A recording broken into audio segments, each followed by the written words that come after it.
Recordar que esta segunda parte vamos a hablar específicamente del cuarto Lausana en Seúl y cuáles han sido las conclusiones, todo lo que se ha hablado. Y eso nos lo va a compartir Jaume Llenas, que también es un privilegio tenerle aquí. Él es nacido en Premià del Mar, en Barcelona, casado con Puri, que también la tenemos aquí, es una bendición, y tiene 2 hijos ya mayores. Es coordinador nacional de Movimiento Lausana desde 2008 en España. Coordinador, bueno, claro, son nacionales en España, evidentemente. Coordinador nacional de los grupos bíblicos de graduados dentro de los GBU. Preside el patronato de la Fundación Pontea, que yo creo que muchos de vosotros lo conocéis, y forma parte del liderazgo de la comunidad misional Christians del Maresme. ¿Lo he pronunciado bien? Es profesor de la Facultad de Teología de Asambleas de Dios en España, en la asignatura Fe y Trabajo, y también del Centro Evangélico de Estudios Bíblicos en Barcelona, con Cristianismo Contemporáneo, y ha sido secretario general de la Alianza Evangélica Española durante 17 años. Juntar a las personas para reflexionar para la acción, para que la acción no se produzca sin reflexión y para que toda reflexión tenga acción.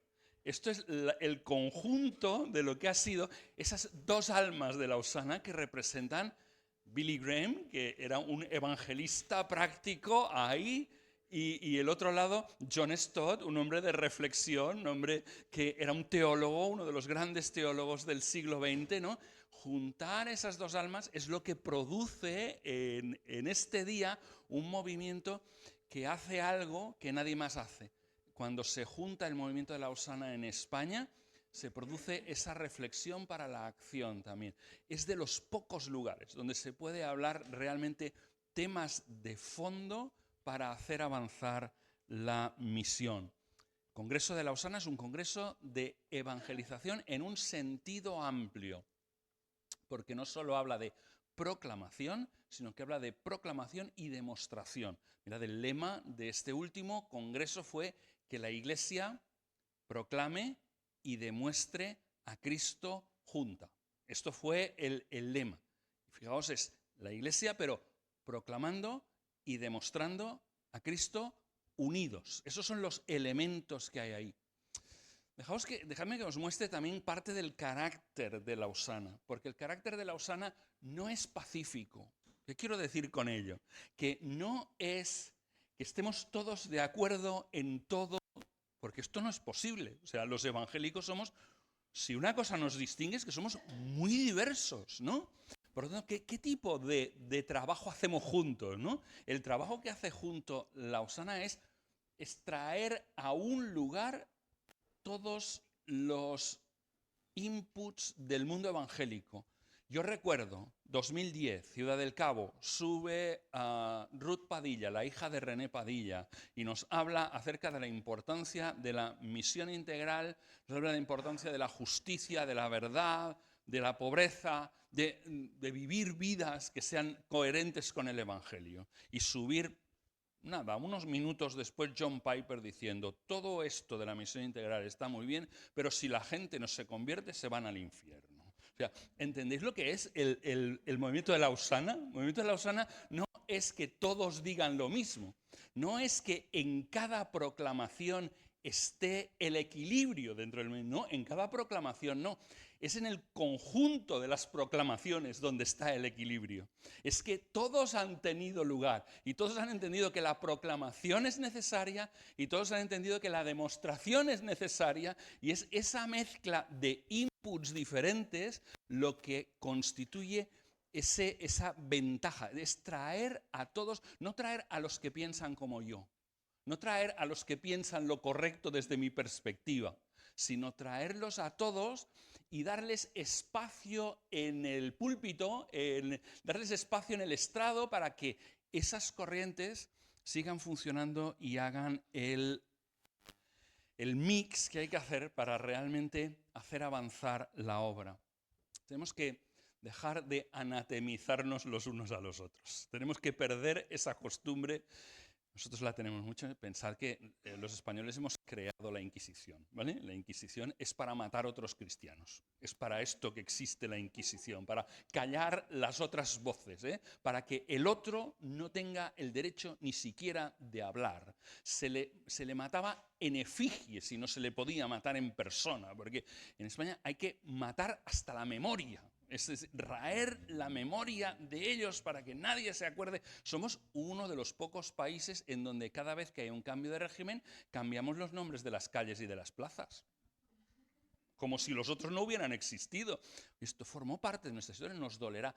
En las estatuas que hay delante del Parlamento británico hay una estatua una estatua de Cromwell, porque Cromwell es un gran personaje de la historia. Y un poquito más para allá hay una estatua del rey a quien Cromwell le cortó la cabeza, ¿vale? O sea, están en la misma línea porque ambos forman parte. En Francia tienen calles a Robespierre y tienen calles a Luis XVI, ¿vale? Entonces, porque todos hicieron parte de la historia de este país. Nosotros tenemos que raer la memoria de manera que no se acuerden de los judíos, que no se acuerden de los protestantes, que no se acuerden, y ahora vienen estos y intentan borrar. No, tenemos que tener, y hacemos teología igual.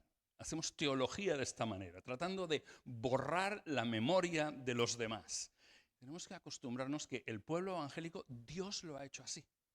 No lo he inventado yo, que el pueblo evangélico que sea diverso, sino que Dios, como en la creación, ha creado un pueblo evangélico diverso.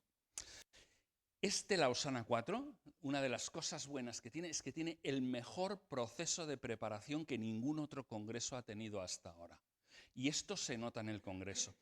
El proceso comenzó como unos 5 o 6 años antes de reunirnos en Seúl y comenzó con un proceso en el que se hacen 5 preguntas para decir de qué tenemos que hablar. 5 preguntas que los contestaron. Las redes temáticas, esas redes de las que hablaba Joan, que son unas redes en donde esta trata el tema del ministerio en el lugar de trabajo, esta otra trata el mundo digital, esta otra, y así hasta 35 puntos claves en la evangelización. Se les pregunta y en cada una de esas redes hay personas que están de todo el mundo, están trabajando en ese tema, son los prácticos de este tema.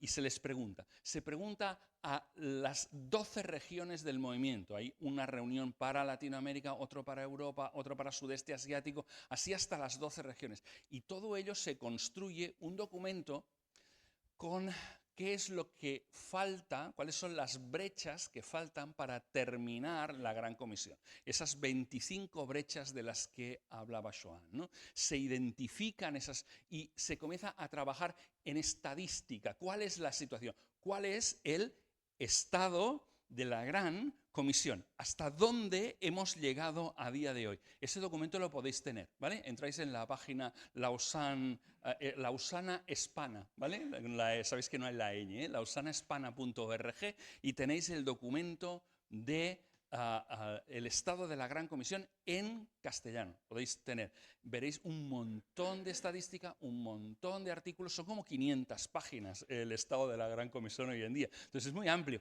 pero no tenéis que leerlo como si fuera una novela. Podéis decir, lo que me interesa a mí, ¿qué es de todos estos puntos? Me interesa este de punto. Voy y lo leo, este punto. Y hay artículos muy buenos sobre temas que nos tenemos que preguntar: transhumanismo, inteligencia artificial, el impacto de la era digital en la lectura de las escrituras, en la manera que hacemos iglesia, lo que son las migraciones globales, lo que llamaba Joan las diásporas, ¿no? El mundo en movimiento, los desplazados del mundo, ¿no? Todo esto son temas entre los cuales nosotros tenemos que incidir en el día de hoy. 25 brechas que hay que cerrar. Vale, este es el primer punto. Paso al segundo. Una vez comenzó el Congreso, ¿de qué estuvimos hablando? El primer tema de todos, y esto es algo que es común a Lausana, es el arrepentirnos. O sea, algo hemos hecho mal. Sobre todo cuando os pongo estos números y os digo que desde el principio, desde el 1900 hasta el día de hoy, somos muchísimos más cristianos seguimos siendo el 30 y algo por ciento de la población mundial. No hemos conseguido sobrepasar, ¿vale? Sino que estamos en el sitio donde estamos, a pesar de haber hecho un enorme esfuerzo de evangelización. Un llamamiento al arrepentimiento. Cada continente tiene pecados culturales propios. Ya no se trata de que cada persona, que cada uno de nosotros tengamos que arrepentirnos, que también cada uno de nosotros tiene que arrepentirse. Pero lo importante también es que seamos capaces de ver nuestros pecados culturales. ¿Sabéis cómo el espejo retrovisor? Que el espejo retrovisor de tu coche hay un ángulo que es un ángulo muerto, que hay otro camión ahí, hay otro coche allí, no es que sea grande o pequeño, es que tú no lo ves porque está en tu ángulo muerto. Y este es el problema, que cada continente tenemos ángulos muertos, tenemos cosas que no somos nosotros capaces de percibir, son pecados nuestros que solo cuando viene otro de otro contexto dice, uy, ¿cómo sois los españoles? Uy, ¿cómo sois los europeos? ¿Cómo sois los cristianos españoles, los cristianos europeos? Los latinos que vienen de otros contextos llegan a Europa y dicen, qué rara es la iglesia en Europa, qué rara es la iglesia en Europa, ¿no? Y claro, es lógico, porque yo que estoy, dicen, si quieres saber lo que es el agua, no le preguntes a un pez, no le preguntes a un pez. El pez está tan metido dentro del agua que no sabe lo que es el agua. Nosotros estamos tan metidos dentro de nuestras realidades que a veces no nos damos cuenta de cuáles son los pecados culturales, los pecados sociales que nosotros tenemos. Y por eso es importante reunirse con otros, con estos 5.200. Ha sido la reunión cristiana más representativa que nunca se haya celebrado. Porque además, no solo es que estén 5.200, hay muchas iglesias que en un domingo reúnen 200.000 personas. El número no es lo importante, es el proceso de elección de cada uno. Va por criterios el proceso de elección. Como mínimo 40% de mujeres, no menos. En cada delegación, no en el total, sino cada país tiene que presentar su lista a un comité internacional de designación que vigilan que cumplas los requisitos. No va quien quiere, van por designación. A partir de ahí dicen, vale, muy bien, ahora de todos estos no puede haber más de tanto por ciento de pastores, no puede haber más de tanto por ciento de misioneros, no puede, porque tienen que dejar como mínimo de un 35 a un 40% de personas que trabajan en lo que llamaríamos profesiones no ligadas a la iglesia, ¿vale? No me gusta el término de profesiones seculares, no existen las profesiones seculares, todas son sagradas, todas las profesiones. Entonces, en ese sentido, claro, lo que te hace es una foto de qué es el mundo evangélico en el día de hoy, país por país. Cada grupo tenía que tener personas de la diáspora, personas que vinieran de otros países. En España no podíamos ser todos españoles. ¿Por qué? Simplemente porque en España 2/3 de la iglesia española, como mínimo, son personas que han venido de otros países. ¿Cómo puedes hacer una delegación solo de españoles? No te lo permito hacer una delegación así. O sea, tienes que hacer una foto de lo que es el mundo evangélico. ¿Cómo nosotros esta diversidad de verte desde la perspectiva de otros, te puede dar luz sobre cuáles son nuestros pecados culturales? Te puede abrir la mente a aquello que de normal tú no ves. Y luego hablas con otro y te dice, qué raros sois vosotros, los europeos, ¿no? Qué tipos tan raros. ¿Cómo? ¿Y por qué hacéis esto? ¿Y por qué hacéis lo otro? Bueno, nos parece que esto es la forma de hacerlo. No una, sino la forma de hacerlo. Y estando con los otros te das cuenta que no.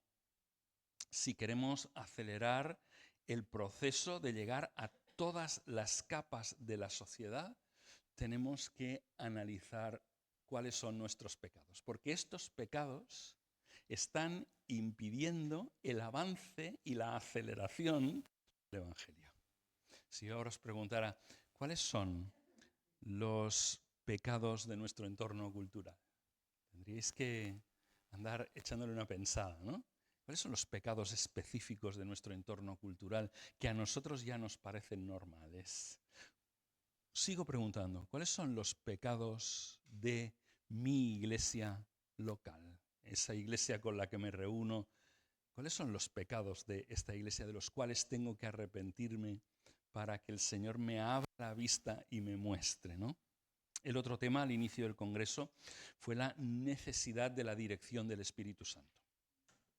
Todos estamos convencidos de esto. Si yo os digo, ¿estáis convencidos de la necesidad de que el Espíritu Santo dirija la obra? Todos me diríais, sí. Raro sería un creyente que me dijera que no. La cuestión es cómo lo llevamos a término, cómo planificamos, cuál es nuestro sistema de organización, cuál es la manera en la que nosotros concebimos para dejar espacio para el Espíritu Santo. ¿Sabéis? El Espíritu Santo es clave en la misión. Ni siquiera Jesús comenzó su ministerio público terrenal sin que el Espíritu Santo viniera sobre él. Ni el Hijo de Dios. Ni el Hijo de Dios podía hacer la obra si el Espíritu Santo no descendía sobre él. El Espíritu Santo estuvo detrás de la persecución posterior a la muerte de Esteban. Porque si no, los creyentes a los cuales se les había dicho id por todo el mundo se habían quedado todos en Jerusalén. Esta es la realidad. Así somos. Pero es aquello de o sales o te saco. Tú mismo, o sales o te saco. Ellos no salían y el Espíritu Santo permitió, no la envió, pero permitió una persecución que produjo el inicio de la iglesia de Antioquía por parte de unas personas que no tenían nombres ni apellidos, que no tenían grandes nombres evangélicos, no era ni Pedro, ni Santiago, ni alguno de los apóstoles, sino gente, y todo esto lo provocó una persecución que el Espíritu Santo permitió cuando Pablo estaba en Turquía y dice, ¿qué voy? Voy al norte, y dice, y el Espíritu Santo no se lo permitió. Dice, pues voy al sur, ¿no? Normal, si no puedo ir al norte, voy al sur. Dice, y el Espíritu de Cristo se lo impidió. Dice además, no solo que no se lo permitió, sino que se lo impidió. O sea, el Señor te envía a predicar, tú tiras para allá y te dice, no, no estoy contigo. Tiras para el otro lado y te dice, tampoco estoy contigo. Entonces, porque el Espíritu Santo quiere dirigir su obra y el Espíritu Santo les dirigió a Macedonia. Para Pablo, aquello solo fue un cambio de provincia romana. Él no se dio cuenta, era de provincia romana a provincia romana, pero realmente aquello estaba abriendo los 1700 siguientes años de avance del Evangelio en el mundo, ¿no? ¡Qué pequeño paso, ¿no? Pero en cambio, qué enorme cambio de contexto! ¿Os dais cuenta? La dirección del Espíritu Santo. ¿Cómo nosotros podemos hacer para abrir territorio para que el Espíritu Santo siga dirigiendo la misión en el día de hoy? Tengo la sensación de que estamos de alguna manera, no sé si por nuestros pecados culturales, pero resistiendo la acción del Evangelio. De alguna manera algo está pasando que no estamos escuchando claramente la dirección del Espíritu Santo de por dónde tiene que ir, ¿no? A veces es nuestro sistema de planificación, no dejamos territorio, ya lo tenemos todo súper planificado y no hay espacio para que el Espíritu Santo venga a cambiarnos las cosas, ¿no? Pero son cosas importantes. ¿Qué implica esto en el día a día de nuestras iglesias locales? ¿Qué implicaría dejar espacio para el Espíritu Santo? ¿Cómo nos invita el Señor a reconectar con la misión de Dios como responsables y como iglesias? ¿Cómo tenemos que reconectar la manera que hacemos iglesia, que muchas veces ha entrado en modo mantenimiento? Modo mantenimiento. El pasaje favorito de muchos de nosotros los pastores es esto. De los que me diste, no he perdido a ninguno. Aquí te los entrego, estos son. Esto en el mejor de los casos, ¿vale? Con los talentos. Ahí lo he enterrado. Sabía que eras severo y aquí te devuelvo el talento, ¿no? Un poquito está pasando esto. En lugar de pensar en multiplicarnos, estamos pensando en engordarnos. Esta es la filosofía de muchas iglesias. ¿Y tú de mayor qué quieres ser? Le preguntas a tu iglesia, ¿no?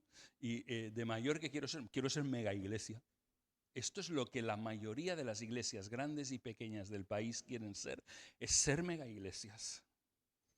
Y si el Señor está pensando en otras cosas, el Señor está pensando en miles de pequeñas iglesias por todas partes, llenando el país, ¿no? Yo no lo sé, pero no nos lo estamos planteando, estamos dejándonos dirigir por el Señor, que el Señor es quien dirige la obra. Vale, paso al siguiente. Hay tanto por hablar de cada uno de los temas, ahí duraron horas y horas las discusiones, ¿no? Pero el tercer punto tiene que ver con el cerrar la división sagrado-secular. Una cosa que se nos dijo, Efraín Tendero, otros ahí, pero es Cada creyente un misionero. Cada creyente un misionero. Y esto no es una frase hecha, la creemos, esa frase hecha, pero hay que comenzar a separar, a romper la separación que existe en nuestra mente. En nuestra mente existen cosas sagradas y cosas seculares. Cosas sagradas tienen que ver con el edificio de la comunidad, el edificio de la iglesia, tienen que ver con el entorno en el que está la iglesia, tienen que ver con lo que se hace en días sagrados, que son el domingo y a veces un poco el sábado, un mediodía sagrado también, tienen que ver con lo que se hace dentro del edificio, tienen que ver con quién hace qué. Sí. Yo me he encontrado con esto en mi comunidad, ¿vale? En donde pastoreaba antes, la comunidad anterior. Me dicen que una hermana de la iglesia que está hospitalizada y que está enfadada. Digo, bueno, ¿cómo es que se enfadó? Porque nadie la ha ido a visitar. Digo, qué fallo. ¿Cómo se nos ha ocurrido que nadie la haya ido a visitar? Hablo con el consejo, les digo, ¿qué ha pasado? ¿Qué nos ha pasado esta vez? ¿Cómo que nadie le ha ido a visitar? 6 o 7 la han ido a visitar. ¿Sabéis lo que quería decir, verdad, la hermana? ¿Sí? Que nadie que hiciera ministerio, que nadie de verdad la había ido a visitar. Esto es lo que estaba diciéndote. Los demás han ido, pero son sus amigos de la iglesia. Pero el que tenía que haber ido a visitar no ha ido a visitar. Esto es lo que quería decir. No es que ese nadie es nadie que haga ministerio.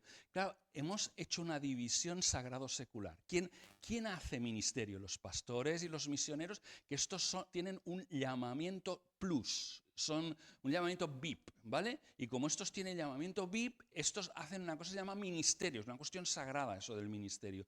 Todos los demás, como son creyentes de segunda, de tercera, de cuarta división, se van a trabajar todos los días a sus trabajos, ¿vale? Porque si hubieras querido, pues hubieras sido ministro, o si Dios te hubiera llamado, hubieras sido ministro y entonces hubieras hecho un trabajo de verdad, ¿no? Queridos, esto nos está matando. Esto está desacelerando el avance del Evangelio en nuestro país. Y lo peor es que lo estamos fomentando desde los púlpitos. Según qué estilos de predicación están reafirmando a la gente en esta división sagrado-secular.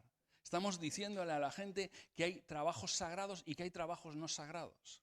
Pensad una cosa, ¿cuál es la primera gran comisión que aparece en la Biblia? No está en Mateo, no está en Mateo, no está en Mateo 28, no está al final de cada evangelio, la primera gran comisión. La primera gran comisión que hay en la Biblia está en Génesis.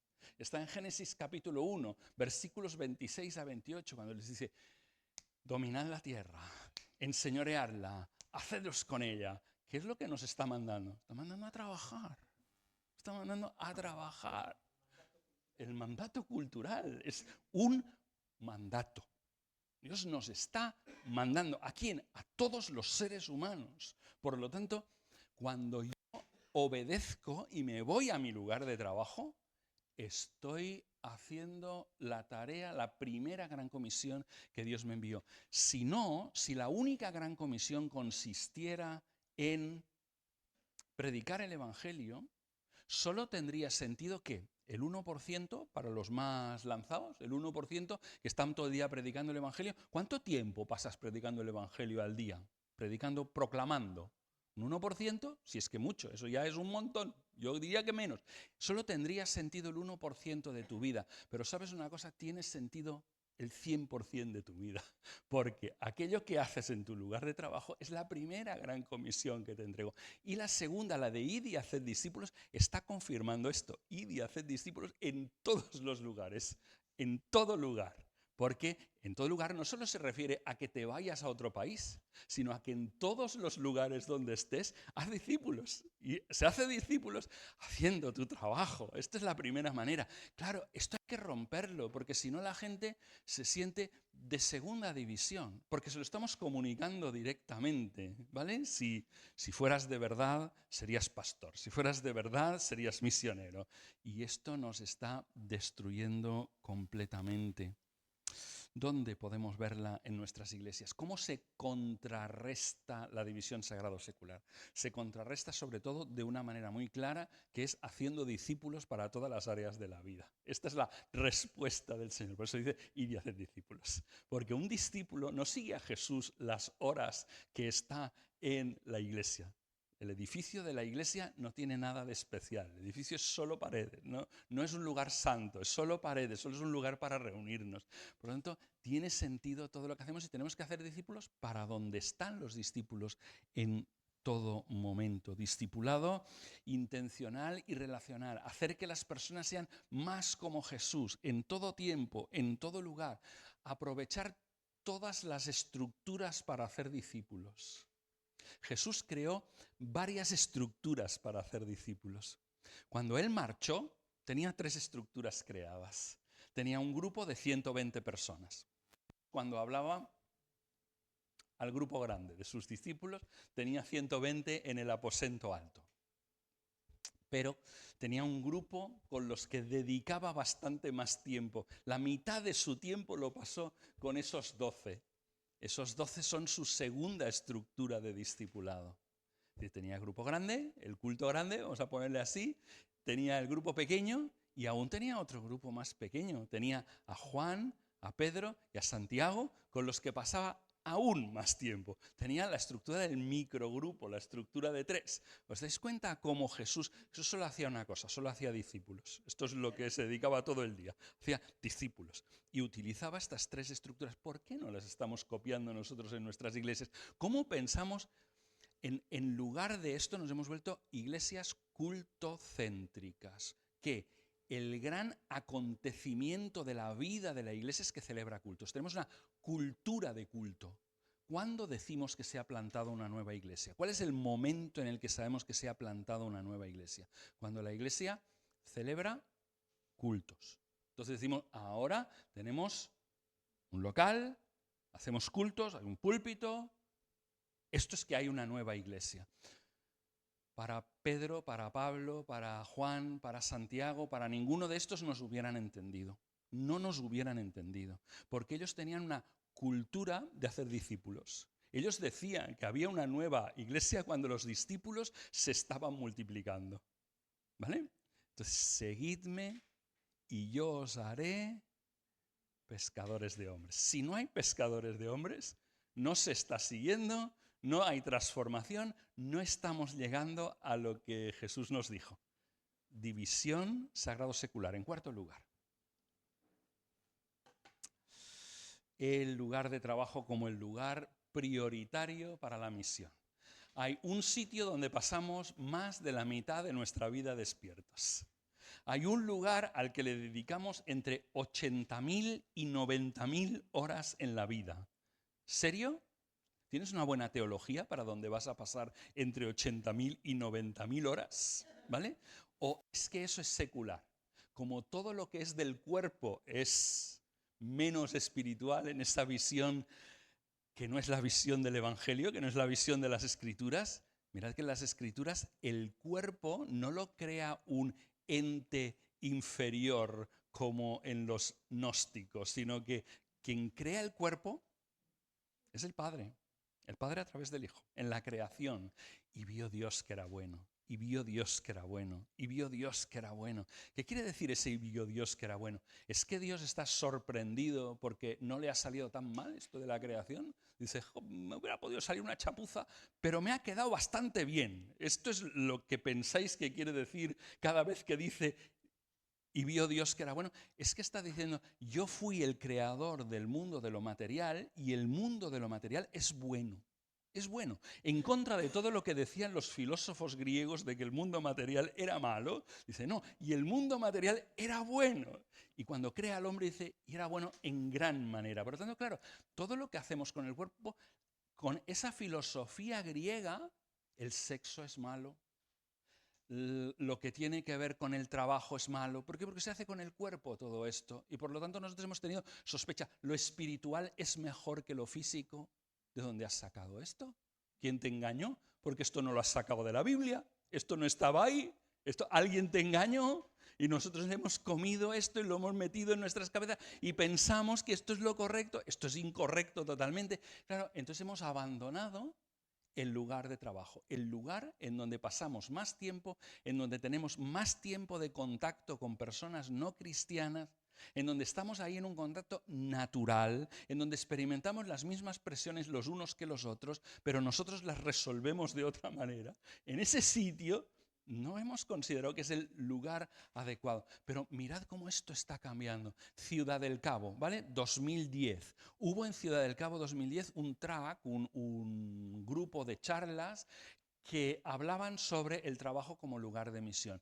Nivel de asistencia, de los 4.000 y pico asistentes, éramos unos 100 en ese track, como mucho. Había días que éramos 90, ¿vale? Entonces, esta vez había vamos a decir, un seminario en donde tú tenías que perder tu tiempo libre en la comida. Tenías que coger la comida y comerla allí, en el seminario sobre el tema de trabajo. O sea que tenías que añadir horas de charlas. Y os aseguro que teníamos charlas por un tubo. Desde las 8 y pico de la mañana que comenzábamos hasta las 9 de la noche charlas. O sea que lo que menos te apetecía era una charla más. Pero todo el tiempo de la comida, 1 hora y media. ¿Cuántos diréis que se apuntaron esta vez? Pensadlo un poco. La mitad del Congreso, 2.400. ¿Os dais cuenta cómo hay un cambio?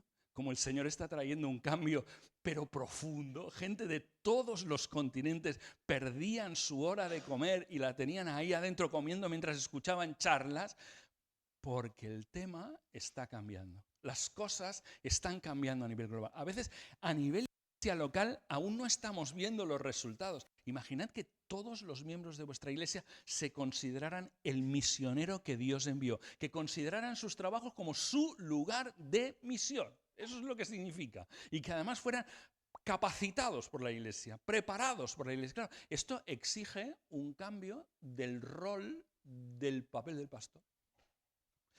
Papel del pastor. ¿Cuál es lo que hace? Yo tengo que construir la iglesia, ¿no? Tengo que mantener esta iglesia, tengo que edificarla, ¿no? Por lo tanto, ¿qué es lo que hago? Miro de lo que tengo en la congregación, busco que me cedan tiempo de su tiempo libre para la edificación de la iglesia. Esto es cómo funciona. Y vas mirando a aquel, y vas mirando el talento que tiene el otro, vas mirando el don que tiene el otro.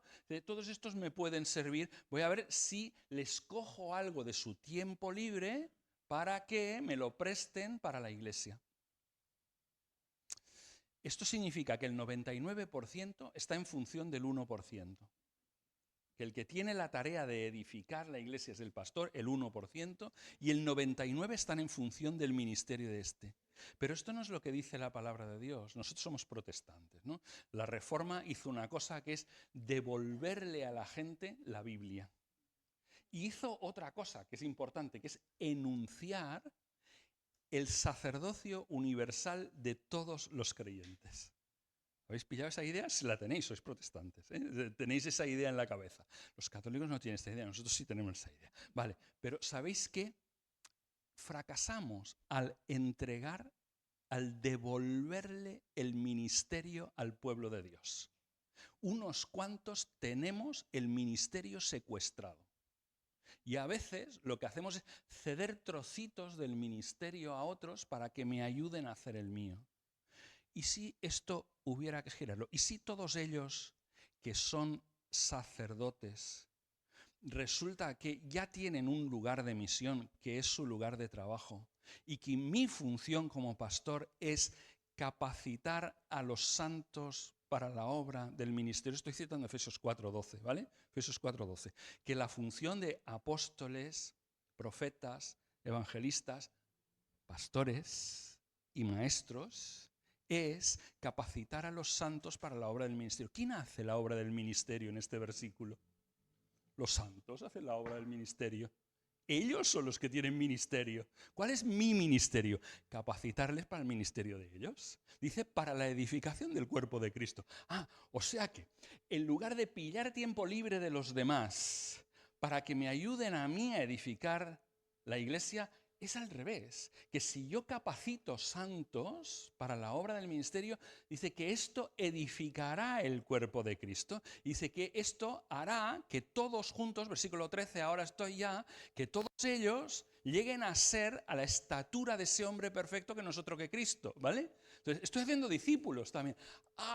Entonces, hay que redefinir el contrato de los pastores, hay que redefinirlo completamente. Tenemos que redefinir nuestro lugar en el ministerio, porque el 1% existe en función del 99, no el 99 en función de 1. Yo no tengo ministerio particular, sino que mi ministerio es capacitar a los santos para que los santos hagan el ministerio, para que la iglesia de Cristo así sea edificada. ¡Wow, qué cambio! Todo esto es forma de una nueva mentalidad. Pero claro, para esto hay que traer el 40% de los participantes que estén en el lugar de trabajo. De los que estaban allí,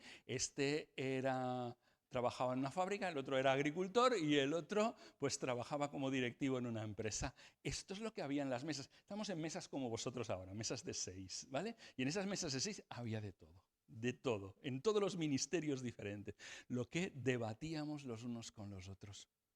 Si vais viendo la idea también, ¿sí? Esta cuarta idea. Y me quedan las dos últimas. ¿Cómo voy de tiempo? ¿Aún bien? Sí. Vale, gracias. Dos ideas que quizás van a ser aún más provocadoras que estas. El tema de la unidad de la Iglesia. Joan ha marcado muy claramente. Desde Lausana, 1974, el tema de la unidad está en el Pacto de Lausana, en el Manifiesto de Manila, en el Compromiso de Ciudad del Cabo, pero la Iglesia seguimos sin creérnoslo. ¿Cuántas iglesias hay en la ciudad de Valencia? ¿Cuántas? Vale. O tengo una respuesta diferente. Hay una de iglesia en la ciudad de Valencia. ¿Y cuál es? Hombre, dirá la mía, por supuesto. ¿Cuál va a ser? Si va a ser otra, ¿no? Este es el problema. Este es el problema. Que no nos concebimos como una sola iglesia. El concepto de iglesia local que tenemos proviene del siglo XVIII. No es un concepto de la Biblia. En la Biblia, ¿cuántas iglesias había en Filipos? Una. Y en Tesalónica, una. Y en Corinto, una. Y en Jerusalén, una. ¿Se reunían todos en el mismo local? No. Se reunían todos en casas, ¿vale? Cada casa era una casa de la única iglesia que había. No estoy abogando que tengamos que vender los locales y tengamos que volverse a las casas. Yo lo estoy haciendo, ¿vale? Pero no estoy animando a nadie a que lo haga, sino solamente lo que sí os estoy diciendo es que solo hay una iglesia en cada población, que lo que tenemos son expresiones, pero la iglesia local, según la Biblia, no es la iglesia que se reúne en este local, sino es la iglesia de la localidad. Esto es a lo que llama la Biblia la iglesia local. La iglesia local es que tú tienes que tener un compromiso con tu iglesia de tu población, porque allí es donde Dios te ha puesto como testimonio del Evangelio en ese sitio, ¿no? Hemos trastocado lo de la independencia de la iglesia local, no está en la Biblia. No está. No aparece ni una sola vez la independencia de la iglesia local. Las iglesias locales son interdependientes. Todas dependen porque formamos un solo cuerpo. Y ese formar un solo cuerpo tiene Pablo en 1 Corintios, capítulo 12 y el versículo 20. Sin embargo, hay muchos miembros, pero un solo cuerpo. Esto es lo que dice la Biblia. Miembros, muchos. Cuerpos, uno. No hay más. Sigue diciendo. Y el ojo no puede decir a la mano, no te necesito. Ni tampoco la cabeza a los pies, no os necesito. El primer día, ¿vale? Primera sesión del Congreso en Seúl. Sube Michael O y dice, hay 4 palabras que están matando el progreso del Evangelio.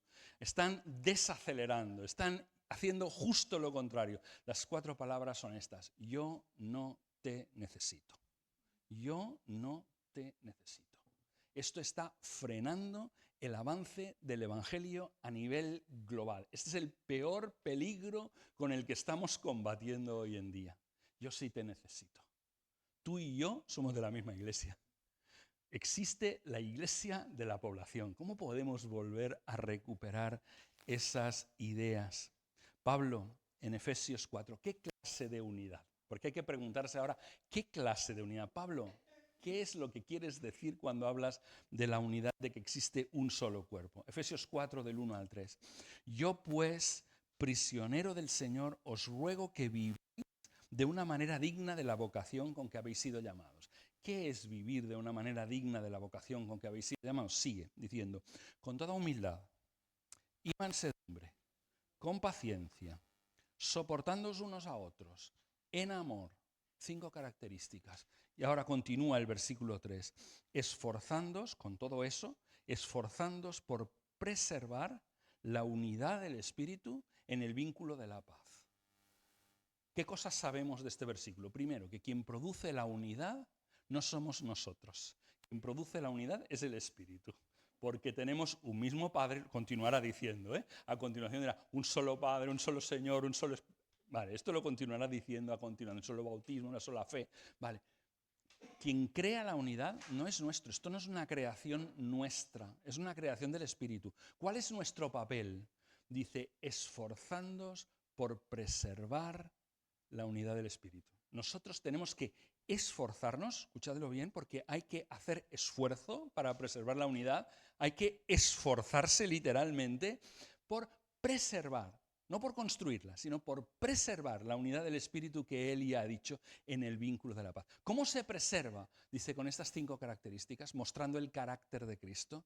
Se preserva con mansedumbre, con humildad, se preserva con paciencia, se preserva con tolerancia y se preserva con amor. La unidad no se construye generando vaticanos. No son uno porque tengan un Vaticano. ¿Vale? La unidad no se construye creando entidades representativas. Las entidades representativas tienen la función de reflejar, de demostrar una unidad que ha creado el Espíritu Santo. Si es que funcionan bien las entidades representativas. Cuando funcionan bien, representan, reflejan la unidad que el Espíritu Santo ha creado. Lo que crea la unidad es cuando en nosotros hay humildad, mansedumbre, paciencia, tolerancia, amor. ¿No se necesitan esas cualidades para trabajar juntos? ¿Lo habéis probado? ¿Trabajar juntos con otros que son distintos? ¿No necesitas esto? ¿No necesitan los demás estas virtudes para aguantarte a ti? Un día descubrí que el hermano insoportable igual no era otro, igual era yo, el hermano insoportable. ¿Sabes? O sea, ¿cuánta paciencia hay que tener para aguantar a los hermanos? Ya lo dices bien. Para aguantarme a mí, yo soy el hermano insoportable de otras personas. Esta es la cuestión. Yo soy la iglesia que lo hace mal para aquel, para mí la iglesia que lo hace mal es aquella, pero yo soy el que lo hace mal desde la perspectiva de él. Y esta es la unidad de la que nos hablan. ¿Qué pensamos sobre la unidad? En la realidad, ¿sabéis una cosa? A veces los pastores creemos más en ella que los miembros de nuestras iglesias. Yo tiro y les digo, venga, vamos a una reunión unida de oración de todas las iglesias de nuestra comarca. Venga, vamos. ¿Cuántos vinieron? Puri y yo fuimos a la reunión de estas. ¿Por qué mis hermanos no lo creen? Quizás yo no estoy enseñando bien. Quizás no estoy siendo yo un estímulo de la unidad. Quizás cuando hablo no reflejo un buen espíritu de unidad. No lo sé. No tengo todas las respuestas. A veces pensamos que para que exista la unidad necesitamos, miradlo bien, ¿vale? Necesitamos olvidarnos de la doctrina. Esto en nuestro tiempo está circulando por todas partes. Nos decimos que la doctrina es divisiva, no hablemos de nada, no hablemos de temas complicados. Y me pregunto yo, ¿esta es la manera en la que la iglesia primitiva construyó la unidad? Anne Zaki, una de las predicadoras de la mañana, en Hechos 15, tomó ese pasaje. Hechos 15, ¿sabéis lo que hay? Está el concilio de Jerusalén en Hechos 15. Un problemón había en aquel tiempo. Habían estado predicando a gentiles y los gentiles iban por libre en Antioquía y ya se estaban convirtiendo, estaban comiendo juntos y todo esto. A ver, ¿los gentiles necesitan guardar la ley para salvarse? Los gentiles tienen que cumplir con todos los requisitos. Hay que circuncidarles a los hombres gentiles para que... este era el problema que había detrás. ¿Cómo resolvieron el problema? Ella nos hablaba de una película, ¿vale? La película es Remando como un solo hombre, ¿no? Decía que, si la habéis visto, una película del 2023 que tiene que ver con un equipo de remo, ¿vale? En el equipo de remo decían, tenemos los mejores remeros de todos, decía el equipo. Pero ¿sabes una cosa? No son un equipo. Solo son 8 remeros, pero no son un equipo. Cada uno va a su bola, y entonces son lentos, son muy lentos. Qué imagen tan chula de qué es lo que nos está pasando. Tenemos los 8 mejores remeros, pero no formamos un equipo. Cada uno rema a su bola, a lo suyo, a su criterio, a su manera de hacer. Cada uno va a su bola. Esto es lo que nos ocurre con las iglesias de cada una de las poblaciones en las que estamos. Cada iglesia va a su bola. ¿Y sabes lo que hicieron para arreglarlo? Pusieron uno que no remaba. El que no remaba era el timonel, ¿vale? Pero al poner el timonel, el equipo comenzó a funcionar como un solo hombre, ¿vale? Y remaban todos como un solo hombre. Este es nuestro timonel, es el Espíritu Santo. Hay que dejarle guiar la obra a él. No a nosotros, sino hay que dejarle guiar la obra a él. Esta es de la unidad. Mirad las cosas que aprendemos aquí. La unidad no es a costa de la verdad. No es a costa de la verdad, sino que es lícito. Dice que los que estaban participando en el Congreso de Jerusalén tuvieron larga discusión, después de mucha discusión. Entonces, una de las cosas importantes es que la unidad se construye escuchándonos unos a los otros. Y se construye escuchándonos unos a los otros con el corazón abierto. A veces escucho con los oídos, pero no escucho con el corazón. El corazón está cerrado, te estoy escuchando, te estoy haciendo así, pero realmente mi corazón está cerrado, ¿vale? Entonces, no, escuchar y escuchar con el corazón y tratar de entender. Incluso cuando no estoy de acuerdo contigo, incluso cuando al final digo, esto no me lo creo, esto no es mi perspectiva. Una segunda cosa es que podemos trabajar juntos incluso cuando... Gracias. Podemos trabajar juntos incluso cuando no estamos de acuerdo en todo. Cuando no estamos de acuerdo en todo. Es lícito trabajar con personas con las que no estás de acuerdo en todo. Pero hay unas cuantas cuestiones en las que tenemos que llegar a un acuerdo. Y esas cuantas cuestiones tienen que ver con lo que afecta a la salvación. Si no, la herejía existe. Hoy en día, que no creemos en la verdad ni creemos en nada, por eso hoy en día todo el mundo es bueno. ¿Por qué todo el mundo es bueno? Porque como no creemos en nada, nos da igual todo.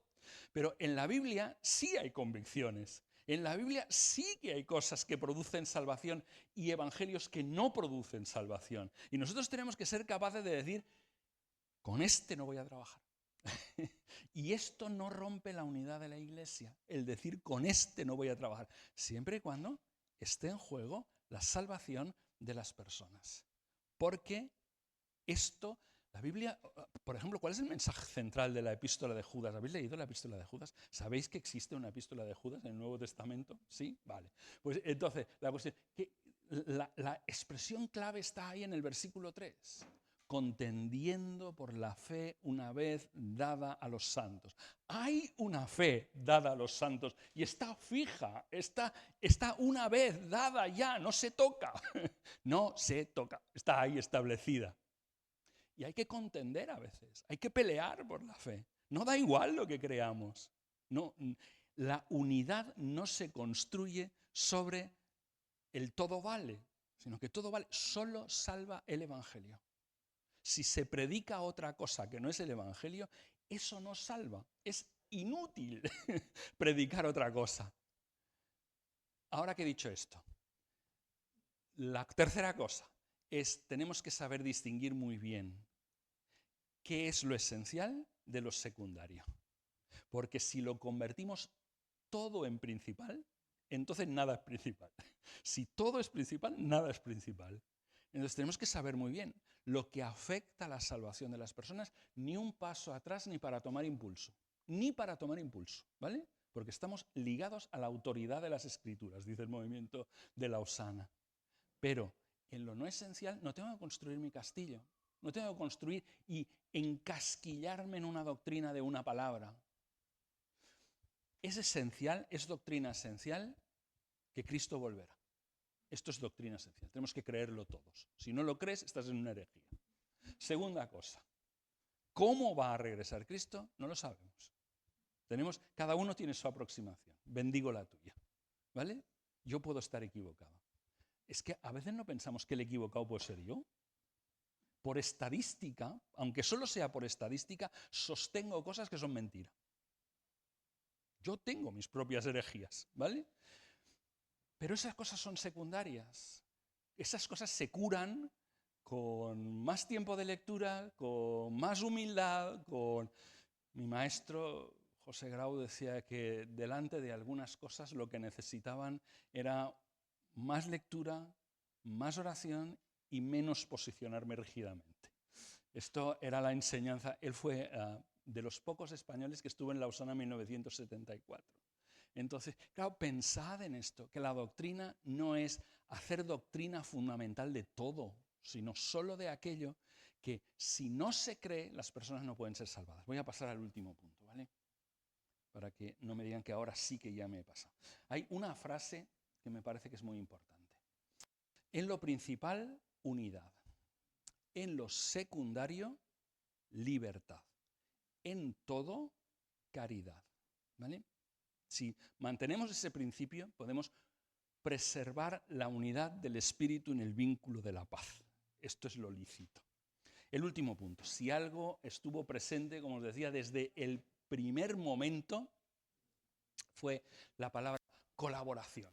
Colaboración. En todos los congresos se ha hablado de colaboración, pero es que esta colaboración era desde el primer día. El primer mensaje que escuchamos, la noche misma que comenzaba el congreso, era colaboración. No digas, yo no te necesito, colaboración, ¿no? Y teníamos un espacio cada día, el espacio más grande del día, entre 3 y 5 de la tarde, en donde todo el mundo se iba a una de las 25 brechas en las que había y trabajamos en colaboración sobre cómo cerrar esa brecha. ¿Qué tenemos que hacer tú y yo y qué podemos hacer juntos para hacer? Porque una de las cosas que salen de Lausana, que es muy importante, es que al poner las personas correctas en el sitio correcto, solo ponerlos a comer juntos, a compartir cafés juntos, esto genera un montón de proyectos de colaboración. En cada Lausana salen miles de proyectos en los que varias organizaciones se juntan para hacer avanzar el reino. Vale, colaboración, sobre todo en 3 áreas. En primer lugar, en las iglesias de una misma ciudad y población. Hoy en día, más de la mitad de los habitantes del planeta, más de la mitad, ya vive en grandes ciudades. Las grandes ciudades hoy en día son el lugar donde nacen las ideas que van a darle forma al mundo, en donde están los influenciadores del mundo, los que están, en fin, los que marcan el futuro del planeta, están en esas grandes ciudades. Pero, ¿sabéis? Produce otro efecto las grandes ciudades. Produce el efecto de la invisibilización de los creyentes.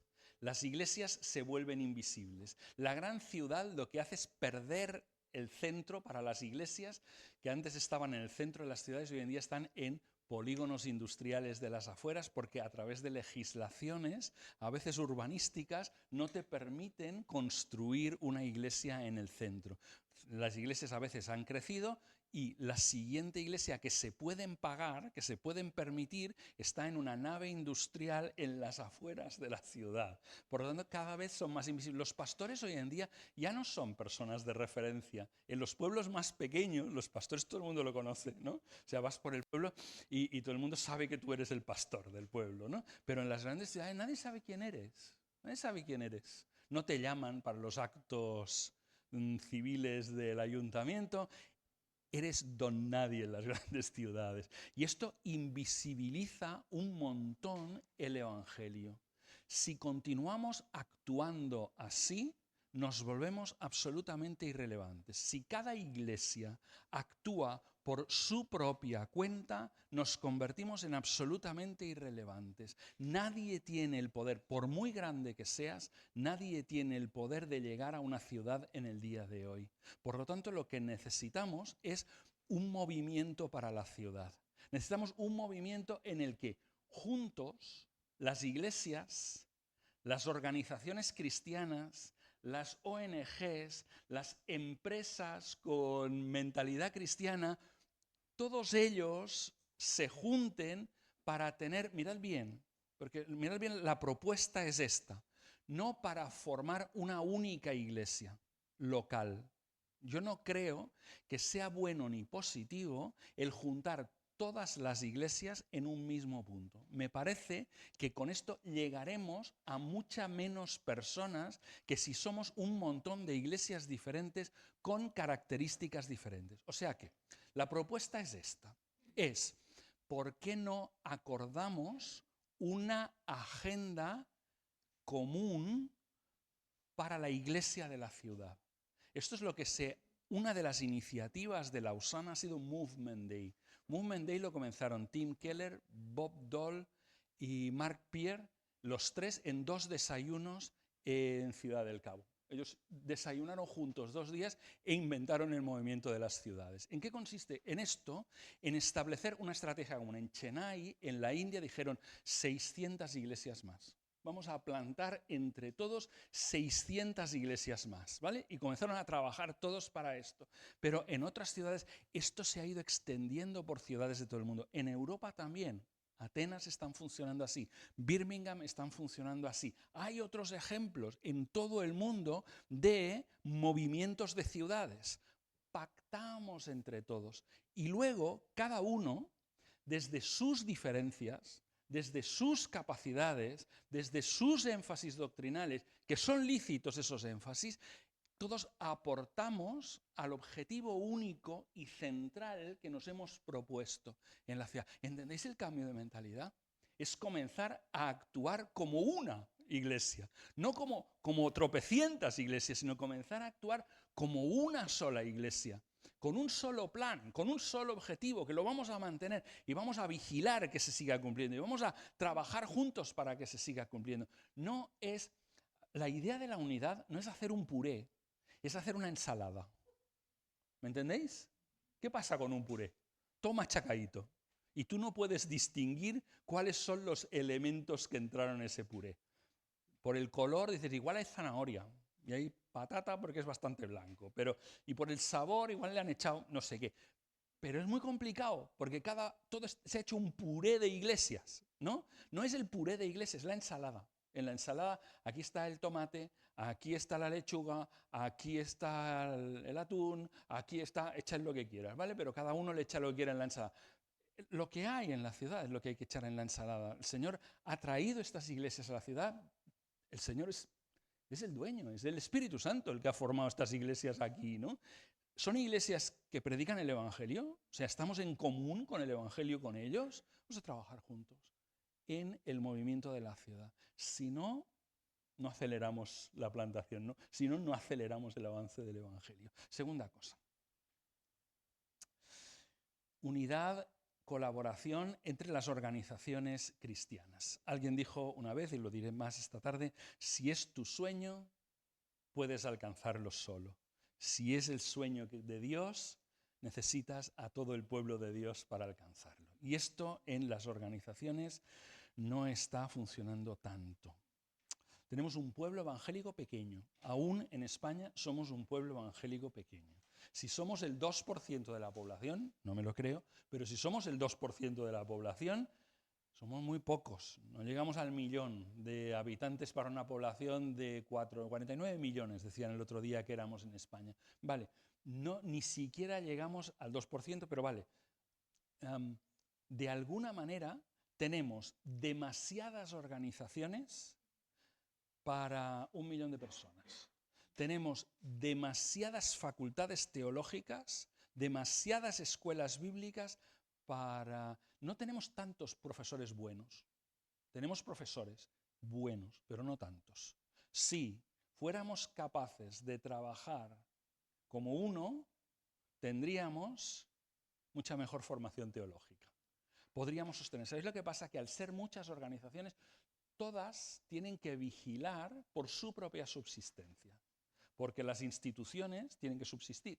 Como tienen que subsistir, pasa una cosa, que tienen que visibilizarse, porque tengo una estructura administrativa pequeña y que tengo que sostenerla, esa estructura administrativa. Tengo un nombre que tiene que preservarse, y como todo esto tengo que mantenerlo, Mi temor es que si me junto con otros para proyectos conjuntos, no se visibilice mi nombre, no se visibilice mi lugar y como no se visibilice, no voy a tener fondos. ¿Entendéis un poquito lo que hay detrás del tema?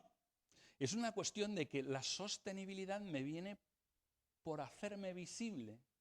Y entonces estamos comenzando a trabajar en la construcción del chiringuito, en lugar de trabajar para el reino de Dios. Y esa es la diferencia. Que el Señor a mí me envió para trabajar para el reino. Yo puedo estar trabajando desde una organización, pero el Señor no me envió a hacer que esta organización sea conocida, sino que el Señor me envió con los propósitos y los objetivos del reino de Dios. A veces me parece la sensación de que preferimos perder un partido 4-3 si yo he metido los 3, que ganar el partido por 1-0 si el gol lo ha metido otro. Futbolísticamente, ¿me entendéis? ¿Sí? O sea, que yo sea visible, que yo gane con todo esto. Hay una ecuación de lo que no funciona, y la ecuación de lo que no funciona es esto. Un logo muy grande, un ego muy grande, esto hace que no funcione. Esto hace que no funcione. Y como yo tengo un ego personal muy grande, muy fortalecido, muy así, tengo que hacerme visible yo. Y como tengo un logo muy grande que tengo que mantener, esta organización yo tengo que hacerla crecer y hacerla prosperar, esto está matando la aceleración del progreso del Evangelio en nuestro país. En el mundo entero lo está matando. ¿Cómo necesitamos? ¿La propuesta cuál es? La misma que os decía antes. ¿Qué organizaciones son complementarias a la mía? No qué organizaciones hacen lo mismo que la mía, porque esto no me añade valor. Lo que me añade valor es una organización que hace las cosas de otra manera que es complementaria a la mía, que yo no tengo en mi organización, y sumar proyectos para hacer los sueños de Dios. Mis sueños tendrán que ser pequeños, mis sueños tendrán que ser así, porque mis sueños se tienen que hacer con lo que yo tengo para hacerlo, y lo que yo tengo es así. Incluso si eres la mega organización del siglo, si eres Compassion o así, que es global la organización, da igual, tus sueños siguen siendo así, de pequeños. Pero cuando nosotros tenemos capacidad de pensar más allá, de alcanzar sueños muchísimo más grandes, entonces necesitamos la colaboración de todo el pueblo de Dios, de los complementarios para alcanzar muchísimo más lejos. La última, cooperación entre las distintas generaciones. En la Iglesia tenemos la mayor red social del mundo. Las redes sociales son nada comparados con la Iglesia, porque a nosotros además nos vemos físicamente, y esto es poderoso. No hay ningún club de fútbol global, ni el Barça, ni el Madrid, que tenga tantos aficionados en el mundo como nosotros. Además, los demás no son capaces de llevarlos a un mismo sitio todas las semanas. Nosotros sí. Somos la red social más potente del mundo. Pero necesitamos actuar como la red social más importante del mundo. No, necesitamos actuar los unos contra los otros. Y a veces da la sensación de que somos los unos contra los otros. El potencial de esta colaboración es esencial. En una sociedad que envejece a pasos agigantados, como es la nuestra, tenemos la pirámide poblacional invertida. Las partes más grandes de la pirámide poblacional son los mayores de 60 años en este momento. No están naciendo niños en este momento. Por lo tanto, tenemos que pensar cómo utilizar las capacidades que tenemos. Necesitamos volver a poner la misión en el centro. ¿Qué es poner la misión en el centro? Vale. Hablo a los más mayores. Hace días vi una foto. La foto era de una campaña que tuvo lugar en Barcelona hace 30 y algo de años para atrás. Salían en la foto, ¿vale? Estaban ahí los líderes que formaban el comité de aquel. excepto los que han sido promovidos por el Padre Celestial y se los ha llevado a la gloria, los demás, con menos pelo y con cabellos más blancos, siguen siendo los mismos. Y digo ellos porque solo había ellos en la foto, no había ellas, solo era un comité de ellos, ¿vale? Entonces ellos siguen estando en el día de hoy en la dirección de los ministerios que ocupaban. Alguien decía en broma que los ancianos de las asambleas de hermanos, no hay muchos de las asambleas aquí, que de los ancianos de las asambleas de hermanos nunca dimitían y raramente morían. Entonces, esto parece, esto está sucediendo en el pueblo evangélico. Tenemos que darnos cuenta de que tenemos que, los que son de mi generación, de que tenemos que dejar paso. Simplemente dejar paso. Tú dices, es que yo puedo hacerlo. Tienes razón, tú puedes hacerlo. Tú lo sabes hacer probablemente mejor que nadie.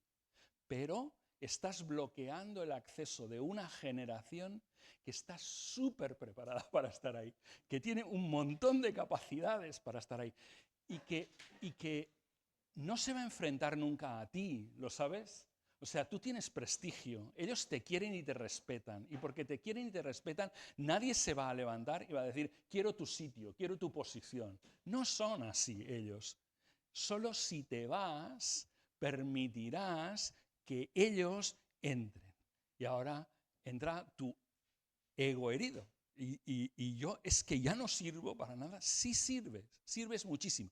Ahora tú tienes un conocimiento, tú tienes una perspectiva que es muy útil porque es muy amplia. Llevas muchos años aquí.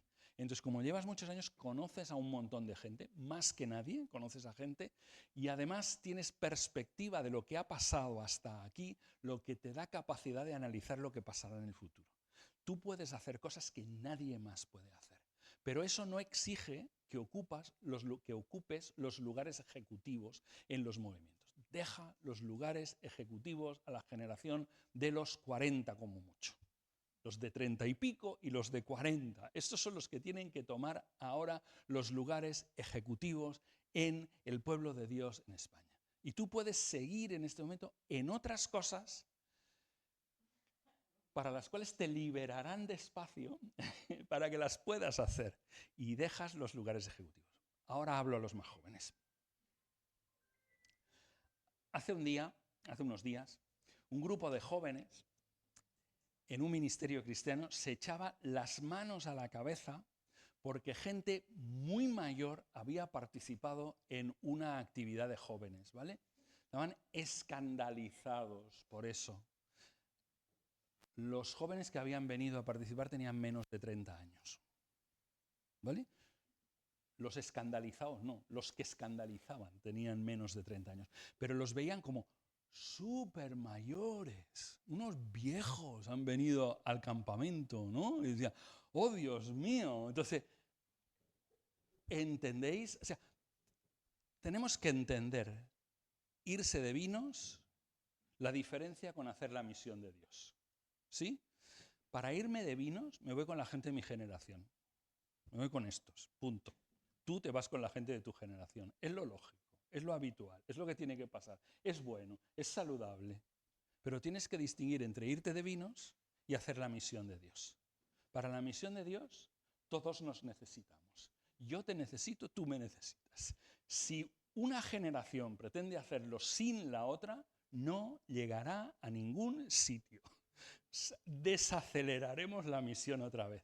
Solo si nos apoyamos y vamos juntos en todo lo que tiene que ver con construir la misión, tiene que ver con construir el evangelio. Esto es fundamental que trabajemos juntos. Estamos haciendo un yo no te necesito generacional. Estamos haciendo un yo no te necesito entre generaciones. Tengo todo el poder, estoy en la cima, yo tengo la organización, yo lo llevo todo. Y el otro dice, ¿pero qué voy a hacer contigo? Si tienes más años, eres mucho más mayor que mi abuelo casi. O sea, ¿entendéis un poco? Esto nos está frenando un montón. Vale, me paro aquí. Creo que hemos dicho unas cuantas cosas y que quizás pues, pueden ser útiles. ¿Qué hacemos ahora?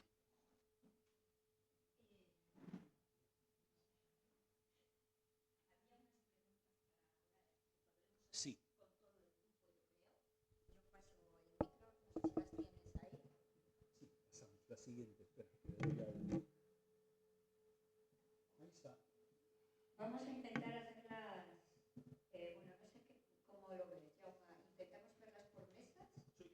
Mejor, ¿de acuerdo?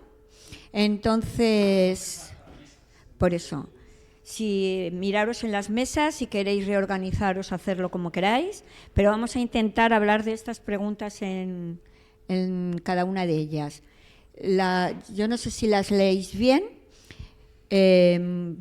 Pregunta 1, pregunta 2, ¿son iguales? No. Son diferentes. Dos preguntas sobre el...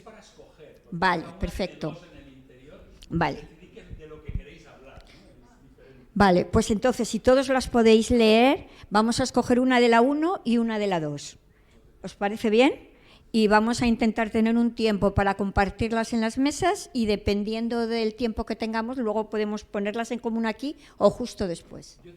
Sí, perdón. Si escogen un itinerario, que lo hagan entero. Ah, perfecto. Vale. Una es la profundización Vale. de la anterior. Vale. Entonces, si hacen una de la primera, Mejor. la segunda no... Vale, es que no las he leído y no sabía. Entonces elegimos uno. Pregunta 1 o pregunta 2. Hablemos en las mesas y luego compartimos todos juntos, ¿de acuerdo? Venga, adelante. Pregunta 1. ¿Cómo va tu iglesia a hacer visible la unidad de la Iglesia de Jesús en tu población? ¿Y cómo vas a enfrentar las dificultades, falta de colaboración, sospecha, etcétera, para que la unidad sea real? ¿Vale? Ese es uno de los bloques. Segundo bloque. ¿Qué cambios deberías de hacer en tu ministerio para que el trabajo del 1% estuviera al servicio del ministerio del 99%? ¿Y cuáles son los primeros pasos que deberías dar para que aquellos que forman la Iglesia sean más conscientes de que su lugar de trabajo es el lugar de misión al que el Señor les ha enviado? Su lugar de trabajo es su lugar de estudio, estudiantes. Solo un momentito, solo un segundo. Cuando hablamos del 1 y del 99%, se refiere el 1% es el pastor, el 99% es el ministerio de la congregación. Esto es de lo que estamos hablando, ¿eh? Esa reflexión sobre el puesto de trabajo y de para qué existe la función del pastor si está el 99 en función del ministerio del pastor o el pastor en función del ministerio del 99. ¿Entendéis un poco el cambio de paradigma de lo que estábamos hablando? Se refiere a esto, ¿eh? Sí.